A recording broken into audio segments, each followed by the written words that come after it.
Assalamualaikum warahmatullahi wabarakatuh. Perkenalkan, nama saya Anggela Yusprianin dengan NIM F05072511011. Baiklah, di sini saya akan menjelaskan mengenai manajemen aset untuk sistem air perkotaan. Nah, yang pertama, apa itu manajemen aset? Jadi, manajemen aset adalah suatu pendekatan sistematis untuk mengelola infrastruktur air seperti pipa, pompa, reservoir, saluran air limbah, dan sistem drainase agar tetap berfungsi baik sepanjang siklus hidupnya. Adapun tujuannya yaitu untuk memastikan layanan air tetap andal, efisien, dan berkelanjutan dengan biaya yang paling efektif. Selanjutnya yaitu sistem air perkotaan. Nah, dalam kota modern, sistem air itu terbagi menjadi dua, yaitu infrastruktur lama dan infrastruktur baru yang seringkali tersembunyi di bawah tanah. Adapun tantangannya, yang pertama itu regulasi ketat. Nah, misalnya terkait kualitas air dan lingkungan. Terus pekerjaan pensiun. Nah, tenaga kerja berpengalaman pensiun ini juga menyebabkan kehilangan pengetahuan sistem lama. Terus kondisi aset tidak jelas. Eh, Banyak informasi kondisi aset tidak terdokumentasi dengan baik sehingga menyulitkan perencanaan dan perawatannya. Terus nilai infrastruktur air. Nah, nilai total infrastruktur air seperti air limbah, air hujan di Amerika Serikat itu diperkirakan mencapai 2 triliun US dollar dan untuk mempertahankan tingkat layanan ini itu diperlukan investasi besar dan manajemen yang cerdas. Selanjutnya itu konsep manajemen aset. Manajemen aset adalah proses yang berbasis informasi atau data untuk mengoptimalkan nilai siklus hidup aset yang bertujuan untuk meminimalkan biaya kepemilikan atau mempertahankan tingkat layanan dan melestarikan infrastruktur. Adapun sinonimnya itu manajemen infrastruktur, manajemen siklus hidup, dan manajemen modal yang didukung oleh integrasi data, pemanfaatan teknologi seperti berbasis data, JIS, atau sistem informasi. Selanjutnya yaitu elemen utama manajemen aset. Yang pertama yaitu pendekatan siklus hidup aset, yaitu aset itu dikelola dari perencanaan, desain, konstruksi, operasi, pemeliharaan, hingga penggantian atau pembuangan. Yang kedua yaitu strategi jangka panjang hemat biaya, yaitu eh, strategi ini tidak berfokus hanya pada biaya awal, tetapi pada total biaya seumur hidup aset. Yang ketiga yaitu tingkat layanan dan pemanfaatan kinerja, yaitu menentukan standar kinerja yang diharapkan eh, dan memantau pencapaiannya. Yang keempat itu manajemen risiko kegagalan, yaitu mengidentifikasi aset yang paling penting dan risiko jika aset gagal fungsi. Yang kelima yaitu pemanfaatan aset berkelanjutan, yaitu mengoptimalkan sumber daya agar tetap efisien dan ramah lingkungan.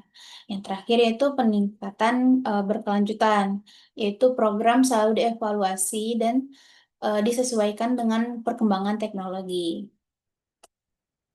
Selanjutnya itu aktivitas manajemen aset. Yang pertama itu perencanaan, itu mengidentifikasi kebutuhan dan permintaan.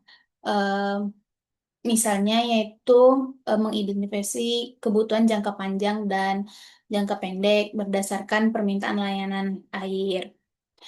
Yang kedua yaitu rekayasa dan konstruksi, itu pengadaan dan pembangunan. Misalnya merancang, membangun, dan memperbarui infrastruktur sesuai standar. Ketiga yaitu operasi dan pemeliharaan. Ini juga menjaga sistem berfungsi optimal, melakukan inspeksi dan perbaikan rutin. Yang keempat yaitu keuangan dan eh, penganggaran modal, yaitu menyusun anggaran modal, menghitung biaya siklus hidup, dan memastikan pendanaan berkelanjutan. Yang terakhir yaitu sistem informasi. Nah, ini menyediakan data akurat seperti investasi berbasis data, JIS, dan dokumen lainnya. Selanjutnya itu prinsip eh, pengorganisasian program. eh, yang pertama itu inti. Nah, inti dari sistem manajemen aset ini adalah berbasis data seperti investasi, kondisi, catatan keuangan.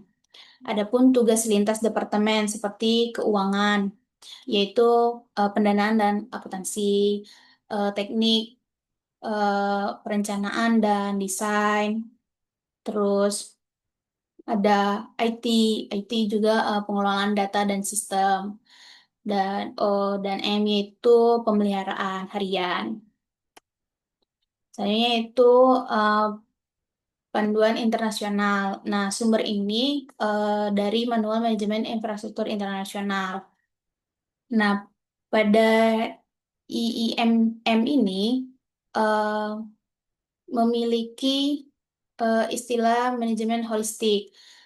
Adapun beberapa pendekatannya seperti strategi dan akuisisi aset, terus eh, operasi dan pemeliharaan, monitoring, rehabilitas, audit dan review kerja, terus rasionalisasi. Pendekatan ini em, melakukan pendekatan holistik seperti dari kebijakan itu strategi arah jangka panjang, terus teknis penerapan kinerjanya bagaimana, terus operasional itu kegiatan sehari-hari. Terus fungsi utama manajemen aset yang pertama itu koordinasi. Nah, di koordinasi ini menghubungkan seluruh bagian organisasi seperti teknik, keuangan, operasi, dan IT. Terus menyusun dan memperbaiki aset manajemen plan. Dan terakhir itu mengukur hasil dan peningkatan kinerja. Terus ada perencanaan. Perencanaan itu ada menentukan kebutuhan layanan, pelangganan, dan standar, mengintegrasi data aset ke dalam perencanaan jangka panjang, terus mendukung capital improvement program. Selanjutnya itu peran koordinasi manajemen eh, aset. Yang pertama itu koordinasi hipotetis bertugas menjabatani antar departemen untuk menyusun dan memperbaiki rancangan manajemen aset. Adapun tanggung jawabnya yaitu meliputi eh, mengumpulkan masukan dari berbagai departemen, mengukur hasil kinerja, mendorong perbaikan berkelanjutan, dan menyusun laporan tahunan tentang nilai aset, peningkatan layanan, dan menghemat biaya. Nah, adapun eh, tabel manajemen aset yang itu bagian rencana ada layanan, pelanggaran, dan standar. Dan departemen yang terkait itu perencanaan. Terus di bagian rencana itu ada aset, rencana permintaan, pengelolaan layanan, program operasional, proses pendukung, isu keuangan, dan pengukuran kinerja. Dan departemen yang terkait yaitu rekayasa, perencanaan, operasi administrasi, keuangan, dan keuangan anggaran. Selanjutnya itu fungsi teknik dan konstruksi. Yang pertama yaitu menyediakan data dan dokumen penting seperti peta, survei, database, geospasial, eh, gambar desain, laporan inspeksi, dan standar konstruksi. Yang kedua yaitu setiap proyek baru itu ditambahkan ke basis data aset. Terus yang ketiga jika material atau model konstruksi terbukti tidak efisien, maka itu disesuaikan pada proyek berikutnya. Yang keempat yaitu integrasi siklus, itu perencanaan teknik, pemeliharaan, pembiayaan, dan pembaruan. Selanjutnya yaitu operasi dan pemeliharaan yang bertujuan untuk memaksimalkan umur aset dan efisien operasi. Adapun pemeliharaan mencakupi preventive maintenance, yaitu pencegahan, terus korektif maintenance. Nah, pada pencegahan yaitu perawatan rutin untuk mencegah kerusakan dan pada perbaikan itu perbaikan setelah kerusakan terjadi. Terus menggunakan maintenance management system (MMS) yaitu untuk menjadwalkan pekerjaan. terus merekam hasil pemeliharaan dan memperbaiki data kondisi. Terus data dari ONM ini menjadi input penting untuk bagian perencanaan dan keuangan. Selanjutnya itu pengelolaan keuangan atau finansial. Pengelolaan keuangan ini dalam konteks manajemen aset berperan penting untuk memastikan bahwa seluruh aset itu eh, aset infrastruktur tercatat, terukur, dan dikelola secara efektif. Adapun bagian poinnya yaitu bagian keuangan bertanggung jawab atas anggaran modal dan pencatatan aset. Yang kedua yaitu idealnya rencana, program, anggaran, dan nilai aset terhubung melalui satu basis data. Terus yang ketiga yaitu kendala umum, seperti masih ada pemisahan data antara bagian atau seperti anggaran, aset, laporan keuangan. Terus fokus keuangan infrastruktur lebih pada pelaporan operasional, bukan pengelolaan aset modal. Nah, pendekatan modern ini eh, menekankan transparansi nilai aset dan perencanaan jangka panjang. Yang berikutnya adalah manajemen risiko. Nah, yang bertujuan untuk mengidentifikasi potensi kegagalan dan dampaknya. Ini berfokus pada kehilangan aset penting akibat bencana alam atau manusia. Adapun risiko yang terkait erat yaitu resiko keuangan seperti kerugian akibat perbaikan, terus risiko bencana seperti akibat peristiwa bencana alam seperti banjir, gempa, longsor, dan lain sebagainya. Terus risiko kegagalan aset seperti kerusakan teknis, usia aset yang sudah tua. Selanjutnya itu sistem informasi dan manajemen data. Nah, sistem informasi ini merupakan sarana menerapkan pengetahuan untuk mengelola fasilitas fisik. Eh, Revolusi IT menyebabkan struktur organisasi menjadi lebih datar atau flat, em, mengurangi lapisan manajemen menengah. Adapun tantangannya yaitu penggunaan data untuk pengambilan keputusan bukan hanya menghasilkan data baru, terus berbagi data lintas departemen, fungsi organisasi harus saling terhubung, terus resistensi internal sering muncul karena berbagai informasi berarti berbagi otoritas. Contohnya yaitu peta dan investasi aset digital, pemantauan kondisi fasilitas, penjadwalan pemeliharaan otomatis, sistem kerja berbasis jaringan. Selanjutnya itu manajemen aset sistem air. Nah, ini mencakup pendekatan kondisi pipa, katup, kabel, dan peralatan air. Terus peta dan dokumentasi teknis selalu diperbarui untuk memantau kondisi jaringan yang bertujuan untuk mengetahui kapan aset harus diperbaiki atau diganti, terus menjaga kerusakan dadakan dan gangguan layanan, menjaga kestabilan tarif air. Contohnya seperti Fort Collins Utility Director 2011, seperti pencatatan kondisi pipa atau katup kabel, peta dan diagram selalu diperbaiki yang bertujuan untuk mengantisipasi biaya perbaikan, mencegah kegagalan, menjaga stabilan tarif.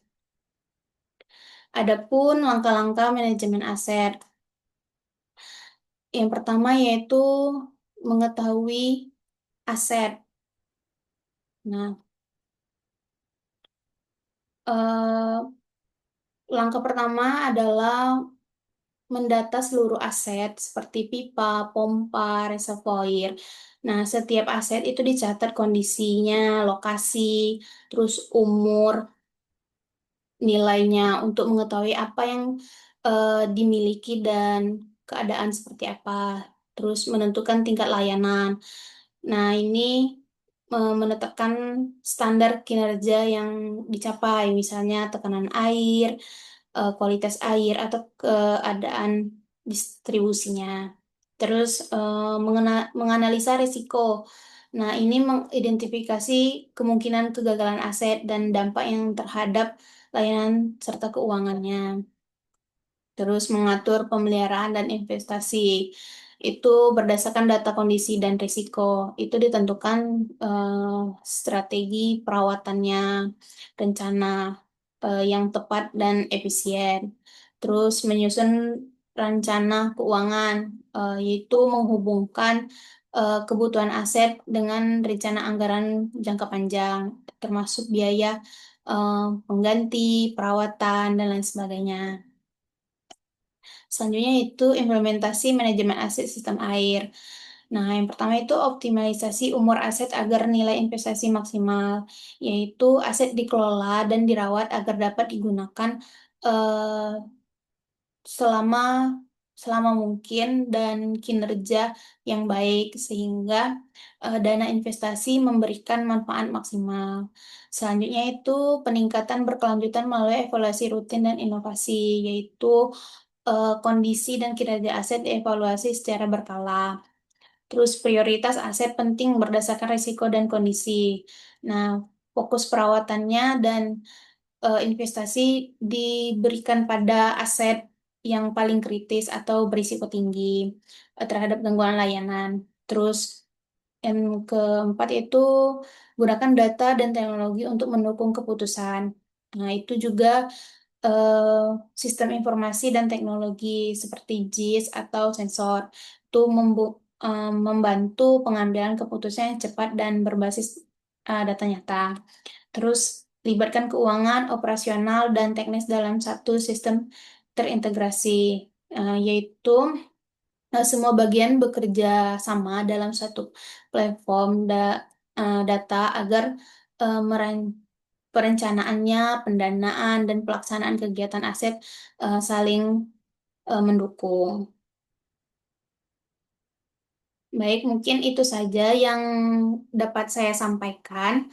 Mohon maaf apabila terdapat kekurangan atau penjelasannya kurang jelas. Saya akhiri. Terima kasih. Wassalamualaikum warahmatullahi wabarakatuh.